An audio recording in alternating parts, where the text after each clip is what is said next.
שלום לכולם, אנחנו בעוד אה, חלק מהמחרוזת 555, שזה פרויקט של יעל מילו, ויחד איתנו היום נמצאת נועה ליפשיץ, אני תמרה טילמן, ותכף נגלה את הסדר ואת הסוד. תודה ליעל ותודה גם לרחל שנמצאות איתנו כאן בהקלטה. היום, אחרי שהתארחתי בפעם שעברה על ידי דוקטור אנבלה שקד, אני מארחת את נועה ליפשיץ, ומיד נועה תספר לנו עליה, אבל אני אספר מה הסיבה שבחרתי בנועה ליפשיץ.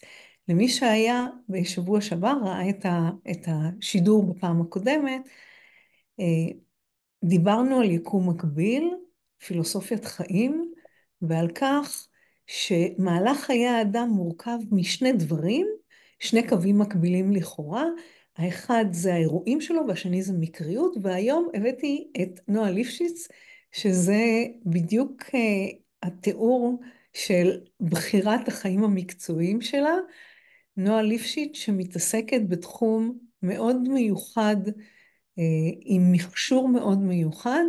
אז נועה, הבמה היא שלך, תציגי את עצמך. תודה רבה, אני שמחה להיות פה. אני נועה ליפשיץ, ואני מתמחה בהפחתת סטרס וטיפול בכאבים כרוניים ואקוטיים באמצעות מכשור ביופידבק.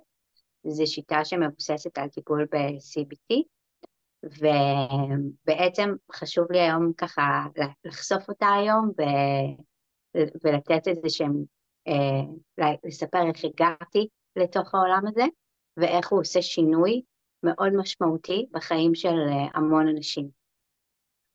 אז כשאת מספרת על זה שבאים אלייך לטיפול, יש בעצם כל אדם שמגיע לטיפול, יש לו כאב, והוא מחפש איזשהו פתרון.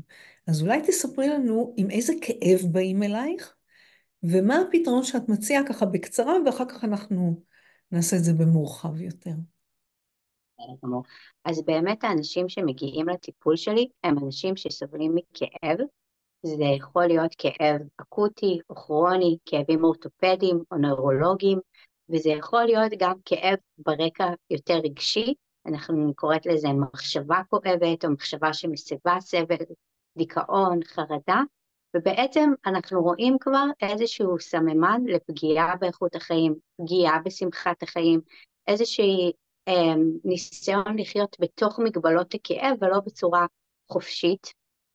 ובעצם הפתרון של הטיפול הזה זה למצוא איזון, ובעצם על ידי גירוי של מערכת העצבים אנחנו בעצם מצליחים לייצר רגיעה, כי היום אני מביאה מתוך הקליניקה שלי את ההבנה שרוב הסימפטומים שלנו בעצם מוחמרים מסטרס, וברגע שאנחנו יוצרים איזון במערכת העצבים ורגיעה, אנחנו רואים שיפור משמעותי במרבית הסימפטומים הללו.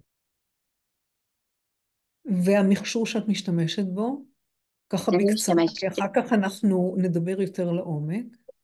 אני משתמשת במכשור ביופידבק, שהוא ביופידבק ביתי, בשונה מהמכשור שאנחנו רואים היום במרבית הקליניקות. זה בעצם חיישן קטן, טכנולוגי, המצאה ישראלית, שהיא פשוט מתלבשת על האצבע ומתחברת באמצעות אפליקציה לטלפון הנייד, ובעצם החיישן אוסף נתונים על מערכת העצבים ומציג אותם באפליקציה, וכך אנחנו יכולים לראות חיווי בעצם על התרגולים, האם התרגול הצליח להרגיע אותנו, האם התרגול מדויק לנו, ומה שקורה זה שאנחנו יכולים לתרגל מה שאפקטיבי ותורם לנו, ומצד שני אנחנו יכולים לשלול תרגולים שהם לא מטיבים איתנו, או מבזבזים את זמננו, במטרה בעצם להגיע לתרגול המדויק, שיעשה את ההבדל המשמעותי במערכת העצבים של כל אחד מאיתנו.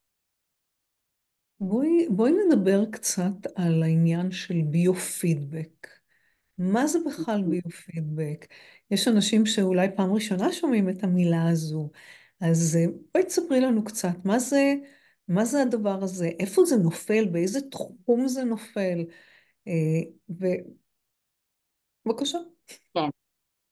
אז ביופידבק זה בעצם שיטה טיפולית מבוססת מחקר, הייתי מגדירה את זה כטיפולית אימונית, כי בשיטה הזאת בעצם אנחנו מניחים חיישנים על גבי המטופל, חיישנים מציגים לנו על מסך את מערכת העצבים, ומה שאנחנו יכולים לעשות זה לחשוף את המטופל לחיווי מערכת העצבים שלו, ובפרט על רמות הסטרס שלו, מה שהופך את המטופל לשותף פעיל בתהליך. כלומר, אנחנו יכולים לחשוף אותו, לאמן אותו, לראות האם הוא ישתפר וגם לשקף את התוצאות, ובכך אנחנו מקבלים מדד אמין ורציף לגבי התרגול והתוצאות שלו.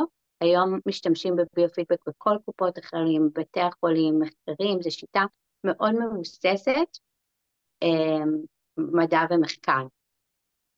אז אני אגיד מילה אחת על ביופידבק, ולפני שאני אגיד מילה, אני אגיד שמכיוון שאני רופאה